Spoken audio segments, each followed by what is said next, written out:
Hitman to talk about Killzone Shadowfall. Please welcome the art directors from Guerrilla Games. Thank you. Cheers. Right. Hi, everybody. Welcome to E3. I'm Misha Baas. I'm the project art director of Killzone 4, Shadowfall. And I would like you to take a look at our announce demo we showed in February. OK, that's it. Take it away.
It's the waiting around that messes with your head. Just now you're here, things start moving, huh? Nobody gets through without clearance. Back up! Back up! Let him through! This way, sir.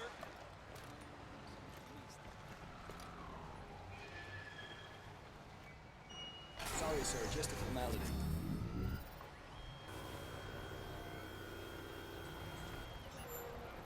Okay, clear. Please proceed.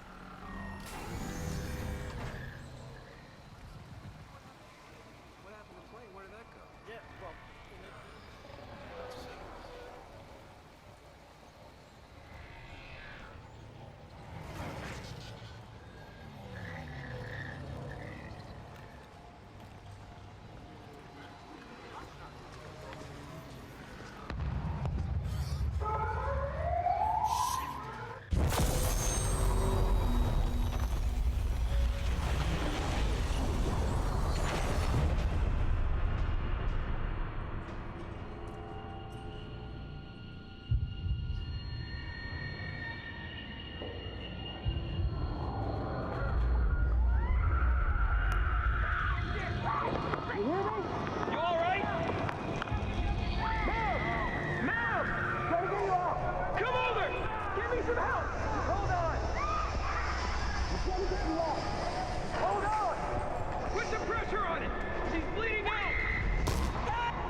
All right.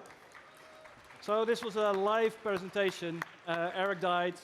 He's still a better player than us, so don't take it too hard on him. Okay, so I'm here to talk about the art of Killzone Shadowfall, more specifically about the demo you just saw.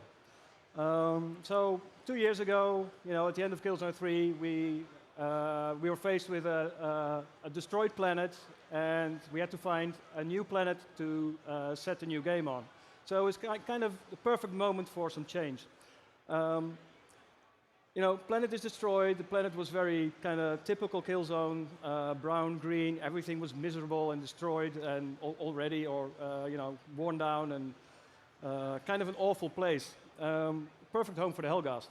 Now, here we are. We're faced with a new situation. So, let's take it a different direction. It's going to be next gen. So, let's do something with a lot more color, a lot more vibrancy. The perfect place for that is Vecta. Vecta is the original planet in Killzone 1, home of the ISA. It's a beautiful planet. It's lush, it's green, lots of water, and we decided to. We thought it was actually a brilliant place, a brilliant opportunity to take take that aspect, that beautiful environment, and then take the Helghast and mix them in that environment and see what happens next. All right, that's my introduction. I would like to now give the mic to Roy. He's the concept art director. Hi guys, it's great to be here. I'm Roy Posma. I'm also art director on Killzone Shadowfall. Mainly responsible for all the 2D work, all the concepts, and pretty much all the designs that we make for the Killzone universe. So, how to make this massive, futuristic, utopian city, while actually maintaining the realism with a twist, which is really important for us. That's sort of our key phrase that we apply to anything we design in the game. So you can break down a city in many things. The thing we didn't want to do too much with was actually the architecture. Now for us, we definitely want to make amazing, big, shiny buildings, but we really wanted to keep them as realistic as possible. Make them big, make them shiny, but at the same time, if you look at a building, you'll understand it's a building. That's actually our main ingredient for the realism out of the thing. So for the twist, we wanted to go into a next step. We really wanted to play with the setting. So what we actually did and what inspired us is back on Killzone 1, we actually had Vecta City as well. Only back then the city was built on a slope. We had these stairs on it with all this, with the city on it. Problem was back then we couldn't really show the vision. We didn't have the power to make that work. This time we could. So we really wanted to make it shine, to make it great, and we actually want to make it a bit bigger as well. So what we actually did, it's the twist thing we took. We took a massive hoover dam, and at the same time, we mix it up. As we call it, it's the Delta works. It's this big dike that actually makes sure that where we live in the Netherlands, we don't drown. So we combined those two together, and out of that came this insanely huge hoover dam. Is probably up to 2 miles high. And what we did, we took our city and we just placed it straight on top of it. And that's actually, how we got the twist in, and created this really, well, I'd say futuristic, crazy city. So the next thing we had left is just how to make an utopian city out of it. So what we did, we just kicked out all the traffic. You don't want to have traffic jams, all these kind of things in the city where you live. So we make these big clusters of trains, put everybody in there, and then we could take out all the roads, put nice parks in there. Everybody can stroll around and be happy and all these kind of things. The problem is if you take all that traffic out, you also lose a lot of life in the city. So we had to bring that back. And how we did that was with this baby here. We came up with this sort of, as we call it, the commercial bots. If you, I don't know, order shoes or pizza or whatever, they will bring it home. So we got 10,000s of these things flying through the city with all these kind of different kind of commercial signage on it and have all these kind of things, and they really bring back the life, in our city. And that's pretty much how we build this thing up. Next thing I want to show is actually, this is a final model. The ones you see here, you have to remember, this demo is half year old. It's all pre-alpha. That one is I'm not saying finished, but that's our current state of, of our model, of the commercial bot. We have all these signage on it. I think this is like the World Transport Federation brand. I want to take you on and actually show some of our new characters as well.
Now this guy, this is one of our new enemies. He's like a Helgas terrorist, and again, that's like half-year-old. That's pre-alpha. That's our current in-game model. We got up to like 40,000 polygons in it. This is actually really in-game model. It's not a render or something. You can see all the amazing detail on this guy. What made this guy like really interesting actually is he's like a mix of both sides. He's like an ISA civilian, like the sporty base. That's what we base him on, and actually we dress him up with all these Helgas surplus military hardware. That's all these straps on it, which is like really great for the design of a character. You can really play with all the volumes. We have all these straps like flying around in the wind and when he's running, all these kind of cool things. And it's a nasty guy. You can cloak, disguise, all these kind of things. So another guy, this is one of my favorite characters, to be honest. He's been with us since I think Killzone 2 and Killzone 3 was there. He's our sniper. This guy can cloak as well. We really wanted to revamp this guy. Again, it's in-game shot. If you really look like at all the detail of this guy, what I really like to do with all the characters is to stack up as many different materials on top of each other. It really gives a lot of depth to the character design. With all our new shaders, everything has different properties and fidelity on it. One of the new characters I like to show off as well is actually Echo. Now she will be a bit, she's a bit like the Shadow Marshal actually of the Helga. So you're definitely going to meet up with her. And as the last part for like my part is introduce you to the new version of our main iconic enemy. The Helgas Assault guy. So that's it for me. I just want to hand it over to Arjen Bak. He's going to show his in the real demo behind the scenes, and here you go. Hello guys. So I'm Arjen Bak. I am the environment art director on Killzone Shadowfall. My responsibility is to translate that vision that the guys just talked about into the actual game world and make sure that that's done at the highest possible quality. Now, in this demo, we have the Helgas terrorist plays a bomb inside the building. And to create this event, we actually built two versions of the game world, one before and one after the blast. Now, to give you a better look at this, I'm going to take the camera out of the first-person perspective and go into more of a bird's-eye view.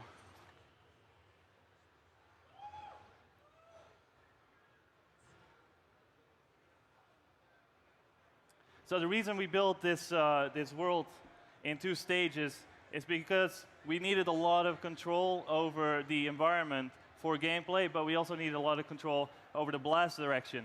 So what you can see on the screen right now is that the blast originated from the building, then fanned out to the sides, and then all the way in the back here where all the small debris landed. Now, another new system that we added to Killzone is what we call the dynamic dust system. And this system allows us to add a thin layer of dust onto the characters and onto the world and onto any object that is either moving or standing still. So you can see in these corners here, you got all the dust building up. There is dust on the tops of these cover pieces. So the last thing I want to show you guys is one of our debug tools. So this debug tool is something that we use to manage the tremendous amount of detail that you see on the screen here. It allows us to, let me see if I can get it up here.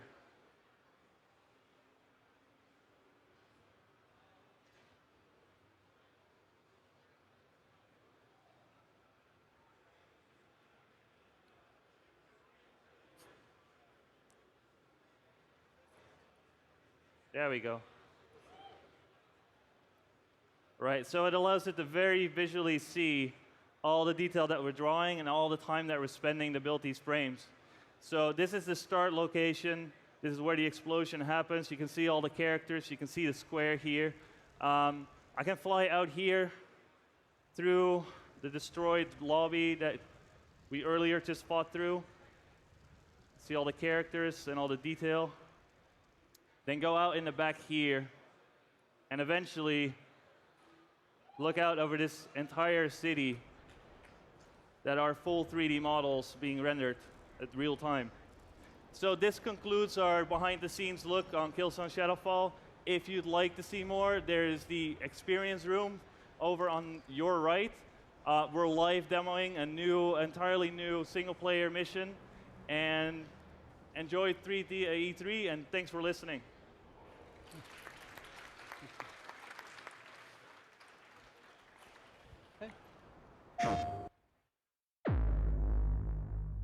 Let me show you something. It was a recon mission across the wall. We've heard nothing since. One wrong move and this all blows up in our face. Do what you do best.